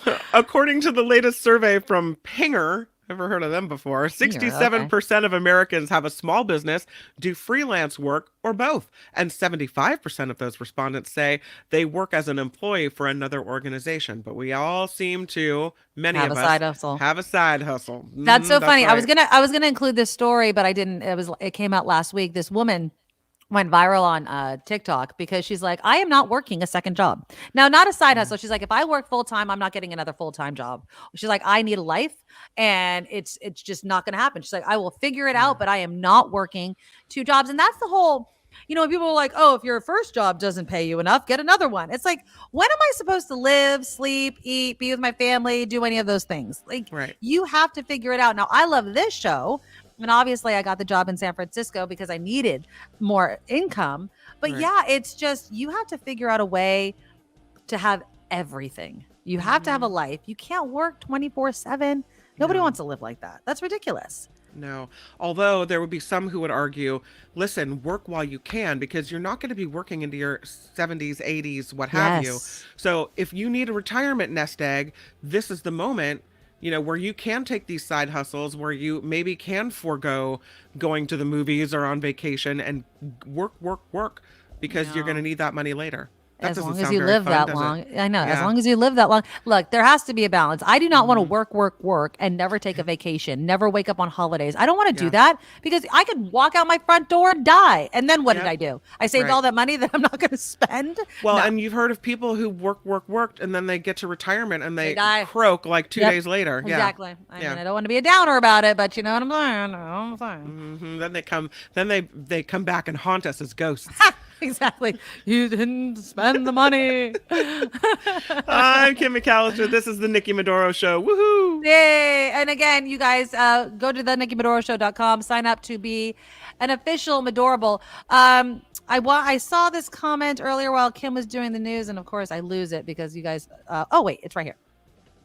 I lost it again. Oh, here we go. Why do I keep it? Here it is. Okay. Takagoon is watching on Twitch, which I'm new to. So hello, Takagoon, and everybody else that's on Twitch that's watching. Nikki, where can I donate from Twitch? PayPal, sub to the channel. Please subscribe to the YouTube channel. So go to the YouTube link, which I have included. I know you said put all the links in there, so I'll go back. I thought I did, but if I didn't. PayPal, if you want to donate, would be excellent. You can just hit send money to this email, the NikkiMedoroShow@gmail.com. You can also become a Medorable by signing up for our monthly Patreon. So thank you, though, for reaching out and loving the show so much. I love hearing that. It makes me feel like we're doing something right. Yeah. So please, if you guys can, again, side hustle, 100% crowdfunded. And we depend on all of you. So thank you guys so much. So much. Mario says, you know that Oakland's not safe when you have gas stations closing the doors when it gets dark and they conduct business through a small window. Absolutely. Okay, so let's talk a little bit about Oakland. I'm going to play you a report from KTVU about this idea that they have. And I want you to tell me in the comments as you're listening or watching it, is it enough? Is this like, you know what? Done. That's going to do it for me. Because I will say this, as someone who has to now, because KCBS, where I have my second job, they've moved buildings. It doesn't include parking. Okay, so there's no parking for people like myself that drive. And because I live in San Jose, BART, even though BART is right next to the new location, I do not have an easy way of getting up there. Now, if it was Caltrain, it'd still be a pain in the ass, but I like Caltrain. KTVU has this report about how Oakland is trying to ease the fear of people going to the city and being afraid to park their car because of all the car break-ins that we've seen. They've got that Oakland Autoberg Twitter X account where you can report burglary car break-ins in real time that I don't think is actually going to work. But will cheap parking get you to visit Oakland? Here we go. Let me play this from our friends at KTVU. Mayor Sheng-Tao is expected to follow up on the parking program she mentioned a couple of weeks ago. Would allow people to park in the 19th Street garage for $5 after 5 p.m. The goal is to encourage more people to come out and shop, dine, and go to concerts in Oakland without having to worry about their cars getting broken into. KTV's Ali Rasmus shows us reaction from business owners and Oaklanders. Emil Wabe owns Aroma Cafe right across the street from the public parking garage at 19th and Franklin. He says it is safer for his customers to park there than on the street right outside his business. Middle of the day, there's customers that come in and, by the time they get their car, their windows bashed and their whatever in the car is taken. So it's not good for business. The owner of Aroma Cafe says just a couple weeks ago, burglars broke into his business and several others right on his block. Despite that, he says he's feeling more optimistic ever since 2 Oakland police officers came into his business, introduced themselves, and said that they would be doing more foot patrols in this neighborhood. I've seen things cleaned up a little bit, yeah. I'm hoping for more to come. The city of Oakland has seen an increase in property crimes in the past year. The latest data from Oakland Police shows robberies are up 36% from this time last year. Burglaries, including car break-ins, up 35%. Carjacking up 24%, and auto theft up 51% from a year ago. We would spend more time and more money in Oakland if we had parking nearby. Poppy Heron lives in the building across the street from the 19th Street garage. She says a discounted $5 evening rate is a big plus. Car break-ins are definitely a concern for visitors that come to visit me, and I've had friends say if they can't park in my building, they won't come. And even though Aroma Cafe isn't open in the evenings, the owner says he welcomes a plan to offer discounted and protected parking here any time of day. It can't hurt. Yeah, it can't hurt. Any incentive, I think, is very welcome. Okay, so would that be enough for you? Jim, I don't think is going to go to Oakland. He says somebody would have to hold a gun to my head to get me to go to Oakland for a night on the town, which probably would ultimately get me a gun to my head anyhow. But I think other people say, it's just the news that is making it seem so bad. Mario says not getting robbed might convince me to go to Oakland. Takagoon says depends if the threat of my car being broken into is low. So Oakland's really trying to address what people in that news report were saying. It's like, look, if I have to worry about my car. So for instance, for me, when I go to San Francisco, I can pay for parking. Right. There's no way in hell I'm parking it on the street. I weigh the possibility that my car is going to be broken into and what that would cost me versus the maybe handful of days that I worked in San Francisco. We used to park on the street when we worked at Station X. We were fine with that. True. Very true. It was right outside the building, though. I kind of feel like that area. Yeah. That area, I feel like was okay. And yeah, you could see it from the window. Not saying the cars won't get broken into. The proximity to the building mattered. Yeah. And also the location of the news studios. It's like in the heart, like Market, Kearney, that area. A lot of people, a lot of side streets, a lot of car break-ins because there's no metered parking where the new building is. So you have to kind of either park blocks away, which I don't want my car to be parked far away. But I did find a parking garage. It's about $22, right? Which is a lot of money. It's a lot of money now imagine if I had to work full time. Yeah. And every day I had to do that. And then I asked, I remember when I went up there to see the building, I was like, how much is a monthly pass to this? It was just one of the parking garages I parked in. And $375 a month. Wow. That's a lot of money every month. I'm surprised the station doesn't provide parking. There's no parking in the building. I mean, there is, but there's not enough, right? But no, they're not. And so, but BART right there. So if you can BART, that's easy peasy. But for me here in San Jose, that is not an easy peasy deal for me. I mean, I think the Fremont, I think it's Fremont BART. Again, I don't BART, so I don't know. The Fremont BART goes to Daly City, and then I'd have to do something in Daly City to get to. I don't even know what that is. I would get lost. Basically, what I'm saying is, if I had to ride BART, I've only ridden BART, and don't judge me. I've only ridden BART once in my entire life, and it was for a news story. And I don't even think I really went anywhere. I was like, okay. I forget what the story was, but that's the only time I've ever ridden BART, because for me here in San Jose, it's Caltrain. That's what I take. Ask me about Caltrain. I take it all the time. Let's see. Doug says, I'd rather fly out of OAK than SFO, the airports. True. The parking garage is a great idea for security. Does the business validate parking? That'd be a good idea. I mean, validating it would be kind of cool if you can get a good deal for the business, as long as it brings it in, because it does cost something, right? Calvin says this makes no sense. Many crowded areas have had cars broken into in broad daylight, and people recorded it on their phones. More people doesn't deter the crime. Cops busting and being prosecuted is what he's saying. Heather says, I can't think of any reason why I would want to go to Oakland anyway. What's there that I can't get in San Jose? Excellent point. I would say, maybe new restaurants that you want to try. I know that there's only a couple more months because they're pausing it, but is it First Friday? That's what they call it in Oakland, where they bring out all these vendors and stuff. But we do have that in San Jose too, Heather. I agree with you. I mean, I love San Jose. There's a buzz to the city of Oakland. I don't know if you've been sent there to cover stories, but there's a feeling like, it's definitely some fresh energy in some areas of Oakland where, I could see wanting to go to Oakland and explore and hang out. It's just far. I go to Oakland to go to the Fox Theater, see a show, something like that. And maybe that's also plays into it. Am I going to drive all the way to Oakland to check out the hot new bakery? No. I'm not going to do that. I have taken my kids to the Fairyland, Oakland's Children's Fairyland. I've never done that. That's kind of fun. Yeah. John says some people's only contact with Oakland is what they see on the news. And so they live in fear, an irrational fear. I've driven through Oakland many, many times for either work or to get somewhere or avoid some sort of traffic hazard or whatever. But no, I just don't know that there's enough in Oakland for me to drive that distance from San Jose.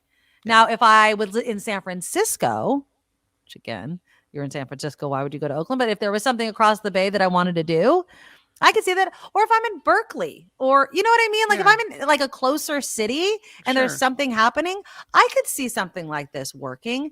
$5 after 5, I think is a pretty good deal too. $5, it's not that bad. I mean, most of the time it's $10 or something like that. If you're insured that it's safe. Because just because you put your car in a parking garage doesn't mean it's not going to get broken into. And that was my other point that I was going to make. I'm like, okay, so now people that want to break, because what do they have? They have security people. Are those security people going to put their lives at risk to protect your valuables that they tell you not to leave in your car? No. Katie says, from where I live in San Francisco, the Bay Bridge is a pain to get to. And the Oakland side of the bridge is confusing. I haven't been there in years. Amy says, you would have to pay me $10,000 cash to go to Oakland for any reason. I'm just not going. Like, okay. I sense how strongly you feel about that, Amy. Jim makes a point. There are just as many rumors of street thugs, carjackings, or stealing your catalytic converter in San Jose. So why is that safer? Because I live here. There's no choice. You're asking me to travel, to make a conscious physical decision to go to a city. And so I'm not only spending the money on cash, I'm spending my time, right? And then there's a risk that I would face. And if what you're saying is true, I already face here. So why the hell do I have to spend extra money to have the same risk? Other than the bodies in the suitcase, Lake Merritt's beautiful. Like they have lights strung up around the walkways, the kind of the overhead light bulbs that are festive, and it can be very pretty. I would be concerned about crime. After seeing, people getting mugged on the street. Remember that video you showed us of the woman just getting dragged on the street? Screaming in broad daylight? Yeah, my friend Brian. Purse? And honestly, I think I have a skewed perspective of Oakland because almost every time I've ever been there, it's to cover a story where something bad happened. Yeah, well, that's because it's news, and news is the things that don't happen all the time. But this is just becoming a constant, and it is the news way. Like, what else are they going to report on that? Meemaw crossed the street safely? No, right? Like, no, that's not what we do, right? So, Sandy says the area by Jack London Square is nice, but I don't really ever have a reason to go to Oakland. I live in San Jose. I go to San Francisco for fun, but never Oakland. Last time I was at Jack London Square, I was sent there to cover a story about how vandals ruined the Christmas tree and smashed all the glass ornaments. And they had to and part of the tree was hacked away as well, so they had to replace the tree. Now, see, these are the kind of things I mean. You're right, it's the media, but also, yes, these things really did happen, right? Yeah, exactly. Beth says Lake Merritt on the weekends always has something cool going on. Yeah. And if you've never experienced it, that's why. John says, because the vast majority of people in San Jose are not getting robbed and their cars broken into. The same thing in Oakland. You're hearing from people who don't live in Oakland. Yeah, tourists going out there. Oh, we stopped to get something to eat at In-N-Out Burger, and within 3 seconds, our car got broken into. The devil's advocate would be like, well, look at all these other people that didn't get their cars broken into. I don't know. It's not okay, though, right? It's not okay. But yeah, I mean, strong opinions. You'll literally just get shot just by driving in Oakland. But not everybody does. There's people that drive to Oakland every day, come home safely every day, right? It's not universal, but the stories really can make it seem that way. And that's the problem, is you just feel like it's happening so much because that's all the news that ever comes out of it. And we talk about this all the time. Remember the San Francisco having this whole $6 million ad campaign to remind people of what San Francisco has done and what you can do. It's the same thing that happens on the negative side, right? News participates in, other states participate in. If they just pound into your head over and over, you're going to get your car broken into, you're going to get shot. This happens. And yet they're showing the B-roll or the film of the exact same crime over and over again. You think it's happening 50 times, but no, it's the same thing that they're using as an example. On the same token, though, it's not as if it's not happening. So I think just the likelihood that it's going to happen to you is still low until you hear about it happening to somebody you know, or it happens to you. And then it's happening all of the time. Jasper or Spencer, pardon me, says there's a badass barbecue place at Jack London Square. See, food will get me. Not to drive all the way to Oakland, though. There are so many places between here in San Jose and Oakland that I've been wanting to try that I don't see why I would drive there first. I want to try all the places in between, right? Yeah.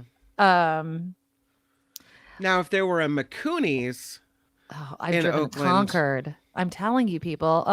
Sasha, hopefully she's listening, or Lori Teller. I'm telling you, man. McCooney's. Get the barbecue tuna with the white and red sauce. Now you got me hungry for McCooney's, and Concord is not close to me, but I've driven there. Kay says, Nikki, I take BART to the Berryessa station. That's the station.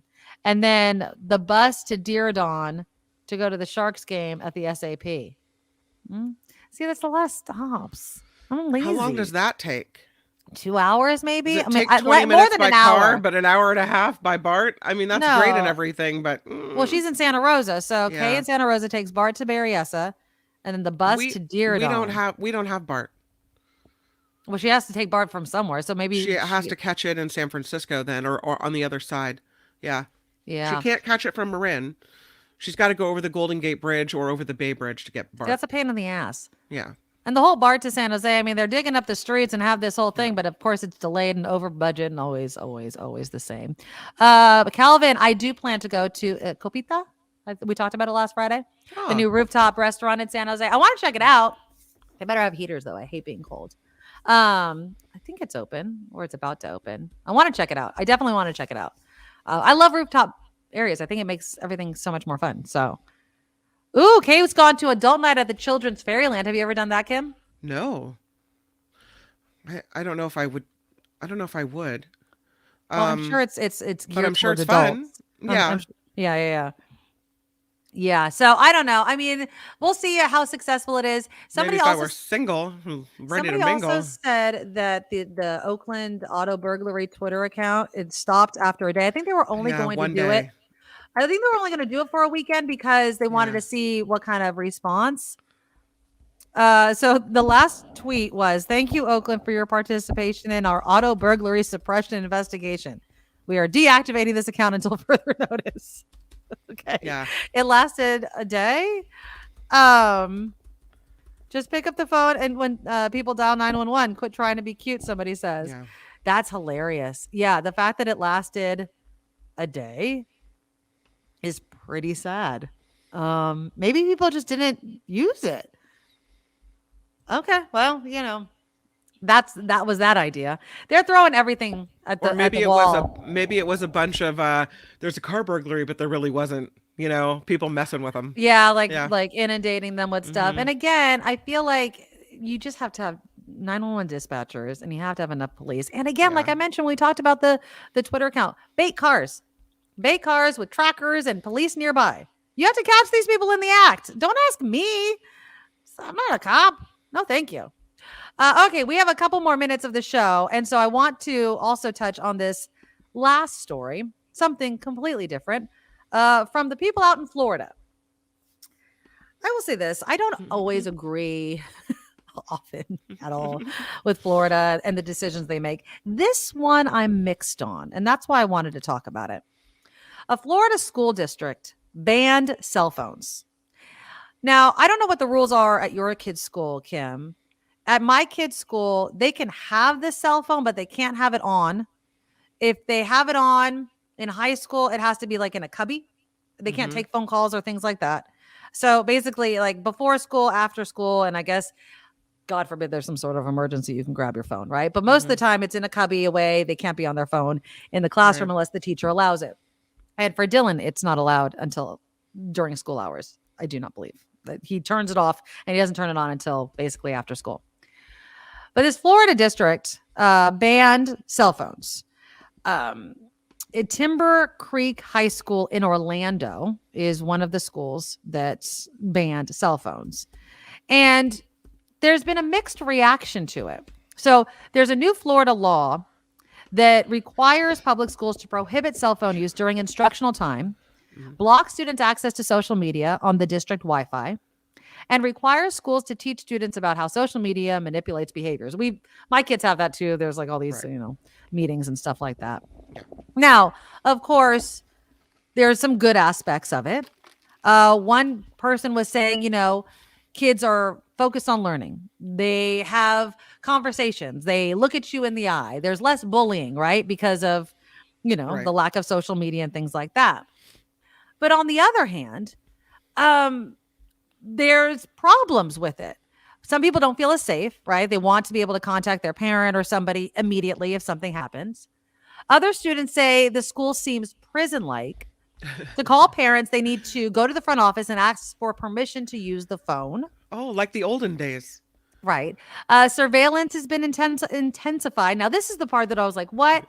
To enforce the ban, a Timber Creek security officer patrols lunch period on a golf cart, naps students violating the ban, and then drives them to the front office where their phone's locked in a cabinet for the rest of the school day. They also monitor school security camera feeds for students using cell phones in hallways and other spaces. And if you're caught on camera, you're taken out of class. And if you are a repeat offender, you're suspended. Wow. They mean business.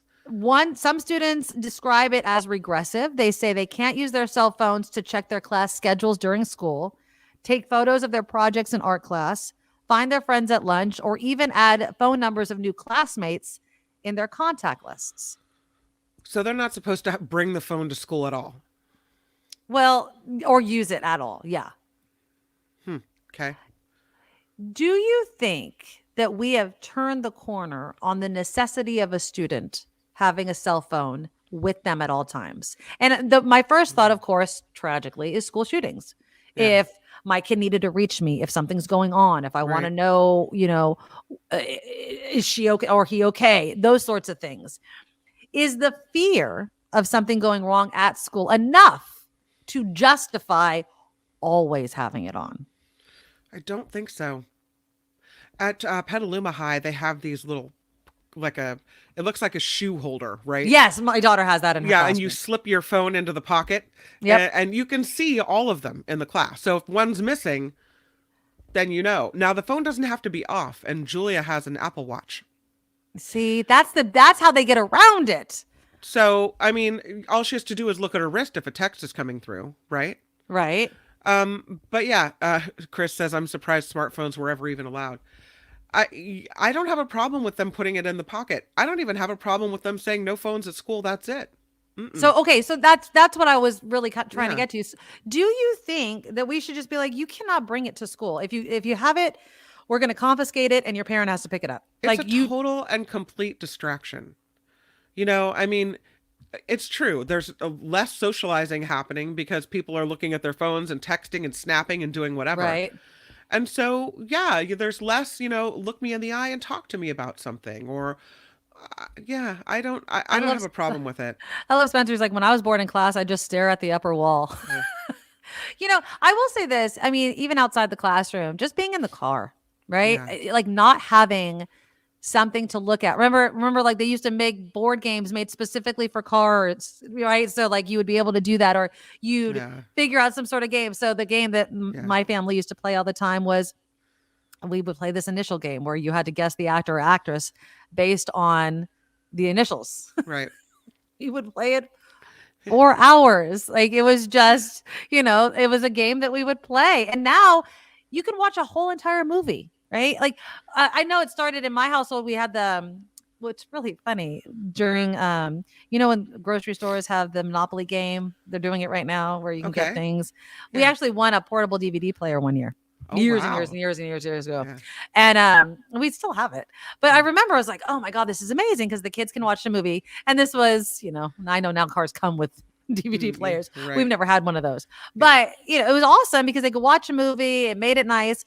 But at the same time, I always think to myself, there is a value to boredom. There is a value to letting your mind just wander because there's nothing else to be entertained by. To creating those car memories or, sing. We have karaoke contests in the car, singing and fun stuff. And I know that's dorky, but it's different than everybody looking down into their own screen. Exactly. And how many great ideas... Or how many ideas are just not had because you're constantly being fed the ideas of other people. Right. I mean, a movie or a video, that's not your idea. That's something that you're being exposed to. You're not looking at the window, seeing the landscape or letting your mind wander. And so that sort of thing, I feel like we're missing. Donald, though, says, I don't agree with no phones. What about school shootings? Have we just been similar to Oakland, like we were just talking about, ingrained in our mind, it's going to happen, and so my kid needs a cell phone so that they can contact me? Is it so likely that a tragedy or an emergency is going to happen at school that you need to have a cell phone 20? I don't think so. I mean, I get it. So I get the fear. Say the worst thing does happen, and say the school shooting does happen. So you are putting yourself first in your need to know what happened right now. Yeah. Well, no. I would want to, though. I would want to. I would want to, too. But I can forego the phone call and wait to find out with everybody else if it means that, my kid is more concerned about, school. I don't know, running to safety, hiding, not having the phone sound so someone can find them, not necessarily worried about calling me. What's going to happen that is so important that I can do? Right. Nothing. It's all going to play out how it's going to play out, whether I'm on the phone or whether I'm not on the phone. Right? Yeah. Lori says teachers have phones in class and office has phones. I always let kids use a classroom phone to call home. I collected phones at the beginning of the class. Kids cyberbullied with phones on the bus before and after school. At my high school, we had a payphone. I used to have a pager. Back in the olden days. I had a pager, and like my boyfriend or somebody would call, and at lunch or whatever, I'd hop on the payphone and I'd call, and we were allowed to do that. But those were the days where payphones were everywhere. Yeah. Now go ahead, find a payphone if you need to make a phone call. Yeah. We went when we went to Santa Cruz last month or so and saw a concert. We stayed at one of these cabins, and there was a payphone there, but they had like brochures and plants in front of it because it did not work. No, yeah. I was like, it was an That's artifact funny. from an earlier age. Jacob has one of those watches, not an Apple Watch, but a watch from like a Verizon watch or whatever. Okay. And so if if he for whatever reason needs to contact me for pickup or ask me if he can go somewhere or do something, he can reach me only or my husband only on this little watch that he has. So that's his little cell phone. But nowadays kids are so connected. And yet then I see this from Chris. Went past to school yesterday. 4 students were on the curb worshiping their phones and not talking to each other. I think both things can be true.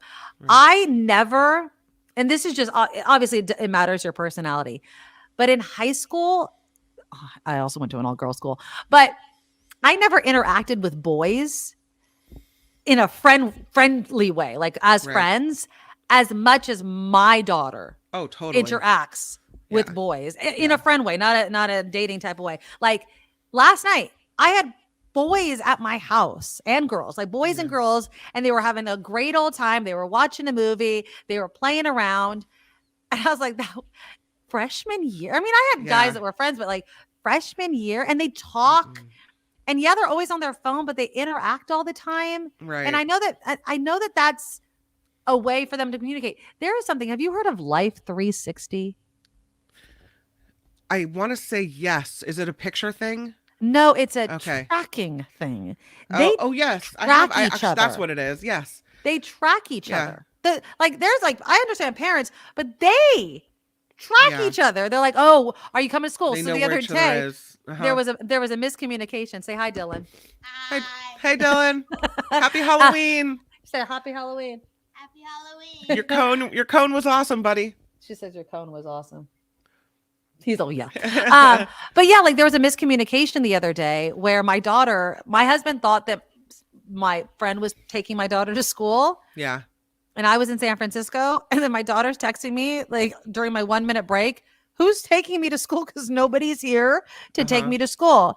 But her friend knew and went to get her because she checked Life 360. And she's like, you're not anywhere near school. Where are you? Like these kids want to know each other. They want to know where each other are at all times. They communicate in a way that I never experienced at their age at all. My sister uses that app to track her children. That's why I've heard of it. Yeah. Well, I just Find My Phone because we all have iPhones. So I just use Find My Phone. So Life 360, you bring it up and it has a map and you can see multiple dots of where your family members are all at the same time. Yeah. Yeah. James says boredom as a kid turned out to be one of the best things that happened to me. Major source of creativity that I enjoy thoroughly to this day. Exactly. Like I will tell you, we have rules like you have to be off your electronics, at certain times during the day. And I get to see my kids more. I know my son's listening to me now.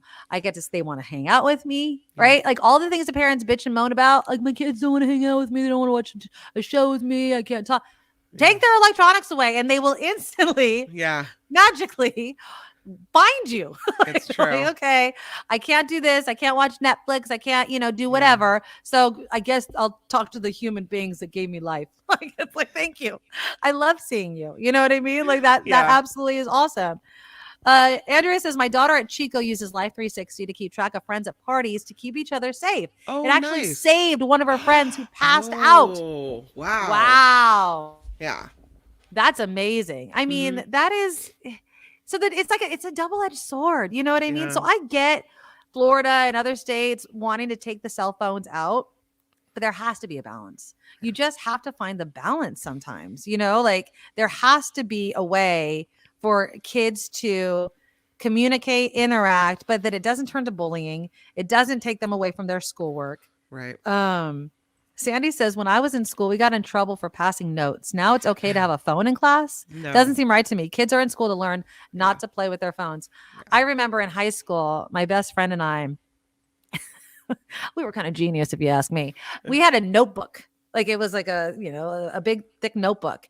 And we would write our notes in that and we would pass it because a teacher didn't think that there was anything in a notebook. Like you're like, oh, here's your notebook. A big book. That is a big book. Good. And it wasn't so we folded just, like a little triangle. No, and so we would just like write these like long letters. We're like, oh, do you have my notebook? Oh, here's your notebook. And they'd be like, but also what was great, and I wish I would have kept it, is that we had all of our notes. Right. You know what I mean? And it was just kind of a memory type of thing. But yeah, Laura says no phones and no cell connected watches. Seriously. So what happens when a kid calls attention to themselves by using the phone and gets killed because of that? I mean, obviously I would hope it would be on mute or something like that. Somebody was asking me the color of my pager. It was dark blue. I had a dark blue pager. Yeah. Oh, that was Paging it. Dr. Medoro. Yeah, I was not a drug dealer. I remember I used to have it in one of my ex-boyfriends. He's like, you didn't pay your bill. He tried texting. And he's like, you didn't pay your bill on time. I was like, oh, sorry. Did you ever have a pager, Kim? Nothing? No. Nothing? No. You're such a good kid. All right. Well, I'm older than you a little bit, so yeah. What does that have to do with it? You would have more to use for a pager. We didn't have pagers. No. When I was in high school, we didn't. Maybe there were pagers, but you had to be a doctor to have a pager. Like there was not. Right. We didn't need a pager. No. Takagoon, remember the number is 134-143. I love you. 911 was an emergency. 80085 or 58008 was boobs. There's all kinds of messages you could do upside down or something like that. I mean, come on. Yeah, I was also a child. So what do you expect? What do you absolutely expect me to do? All right. So that's our show. Yeah, see? Heather. Boobs. I love it. I just love. All right. So tomorrow I'm trying to get Emily Hovind with the Chronicle back on. Okay. Talking about mental health. I haven't heard back, but we'll try to get her on this week. Also, tomorrow is the day. So I'm going to reach out to Loretta Lynch. I don't know if we'll do it tomorrow, but tomorrow's the day where they talk about the rate hikes with PG&E. Mm-hmm. It's going to happen. This is the thing that pisses me off so much about PG&E. Is it's not as if our rates aren't going to go up. It's just how they're going to justify raising our rates. You know, I wish the Governor Newsom, and I know we go off on Governor Newsom, the PG&E and the CPUC. I wish he would go after PG&E's rates and where the money goes, as much as he did with the gas companies and the oil companies regarding price gouging and everything like that. So those are a couple things I'm working on for the rest of this week. You guys, I know you mentioned Copita, the rooftop bar in Willow Glen. I would love to do, after the show tomorrow, the food segment for Friday. So you guys need to send me ideas of places to visit. I'll look up Copita. Maybe I'll go today if they're open. I don't know if they're open. I know that they were advertising it. But yes, please email me any ideas. You got show ideas? You have a store idea, something happening in your neck of the woods? Let us know. We'll debate it. We'll talk about it. We love it. The Nikki Medoro Show at gmail.com. That's also the email if you want to PayPal us donations, Takagoon and others on Twitch. Hello. You can use that email address. And please go to thenikkimedoroshow.com. The Nikki Medoro Show. TheNikkiMedoroShow.com. That's right. And that's where you can find our Patreon link. Please, you guys, if you have not signed up for our monthly subscription, please do. And if you could bump up the payment, if you can afford a little bit more, we really do appreciate it. It helps us out. And we can't do it without you. We really absolutely couldn't. So do that. Make sure you click the thumbs up button. I will see you guys tomorrow. Have a fabulous November 1st. Bye-bye. Nikki, you're all so awesome. You're proud, like a beautiful blossom. You're also the best. I really can't rest. You're all so awesome. Wow. Okay.